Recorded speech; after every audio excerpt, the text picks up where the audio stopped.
ஆசிரியர் உங்ககிட்ட ஃபோன் பண்ணி சொல்லுவேன். சொல்லல. ஆனா அதுதான முறை.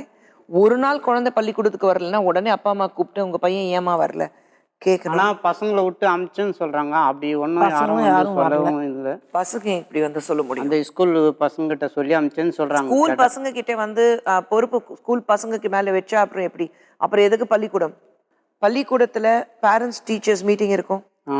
அந்த மாதிரி அதெல்லாம் இல்ல, ஒண்ணு கூட நான் போனது இல்ல மேடம். அதாவது சொல்ல அவன். அதாவது இருக்கு. ரேங்க் கார்டை காட்ட ஆனா மாட்டான், சொல்லல. எதுவுமே சொல்ல மாட்டான். இப்ப சின்ன பையன் அதே ரேங்க் ஸ்கூல்ல கார்டு கூட படிக்கிறான். கொடுக்குது இல்ல. அந்த சின்ன ரேங்க் பையன் கார்டும் வந்து இப்ப கரெக்டா போறான், பேரண்ட்ஸ் மீட்டிங் கூட்டா போறான், எல்லாத்துக்கும் போறான். அதே மாதிரி ரேங்க் கார்டு வந்து காட்டுவான், இவ்வளவு மார்க் எடுத்துன்னு சொல்லுவான். இவன் எதுவுமே சொல்ல மாட்டான். நம்ம கேட்டா இவன் இந்த மாதிரி பண்றான், கேட்டா இல்லம்மா நல்லாதான் படிக்கிறேன். அந்த 12 நாள் முதல்ல காணாம போனா அப்ப நீங்க அடிச்சிருக்கீங்களா அவனை? அப்பா அடிக்கல, பயந்துன்னு அடிக்கல. அழுத நான் காலு தான் வீல அதிகமெல்லாம் அடிச்சிருவேன்.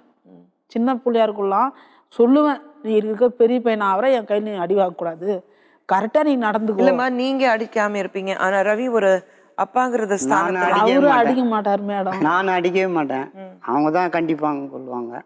நான் என்னடா ஏன்டா இப்படி அன்பா தான் சொல்லுவேன். ஏன்டா இது மாரி பண்ற, நானும் கூலி வேலை செய்கிறேன், நீயும் கூலி வேலை செய்யணுமா, இது மாரி இருக்கிறியடா, நல்லா படிடா, நல்லா உனக்கு என்ன வேணுமோ நீ படித்தாதான்டா அந்த இது கிடைக்கும், படிக்காமல் அறிவு வளராது, நாங்கள் தான் இந்த மாரி படிப்பு இருந்தோம் இல்லை அப்படின்ட்டு எவ்வளோ புத்திமதி சொன்னோம். ஆனாலும் அவன் எங்கே போனானே தெரில.